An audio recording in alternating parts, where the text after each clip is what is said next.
సంక్రాంతి ఎందుకు జరుపుకుంటారో చిన్న కథ.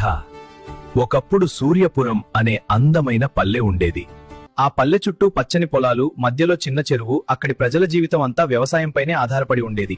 ఆ సంవత్సరం వర్షాలు సమయానికి పడ్డాయి. రైతులు ఎంతో శ్రమించి వరి పంట పండించారు. చలికాలం ముగిసిపోతూ పంటలు బంగారు రంగులో మెరుస్తున్నాయి. ఒక ఉదయం గ్రామ పెద్దయిన వెంకటయ్య అందరినీ పిలిచి అన్నాడు, సూర్యుడు మకర రాశిలోకి ప్రవేశిస్తున్నాడు. మన కష్టానికి ఫలం వచ్చింది. ఈ ఆనందాన్ని పండుగగా జరుపుకుందాం. భోగి రోజున అందరూ పాత వస్తువులు వదిలేశారు. మంట చుట్టూ కుటుంబమంతా చేరి పాత బాధలు పోయి కొత్త ఆశలు రావాలి. సంక్రాంతి రోజున అమ్మలు కొత్త బియ్యంతో తీపి పొంగలి వండారు. ఇళ్ల ముందు రంగురంగుల ముగ్గులు వేశారు.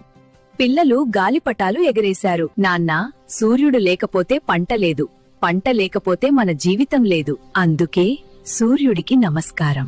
కనుమ రోజు ఆవులను స్నానం చేయించి పూలతో అలంకరించారు. మనతో కలిసి పనిచేసే పశువులకు కృతజ్ఞత చెప్పాలి. ఆ రోజు సూర్యపురం గ్రామమంతా నవ్వులు, పాటలు, ఐక్యతతో నిండిపోయింది. అప్పటినుంచి సంక్రాంతి అంటే కష్టానికి ఫలితం, ప్రకృతికి కృతజ్ఞత, కుటుంబంతో కలిసి ఆనందం. అందుకే మనం ప్రతి సంవత్సరం సంక్రాంతిని ఇంత ఘనంగా జరుపుకుంటాం.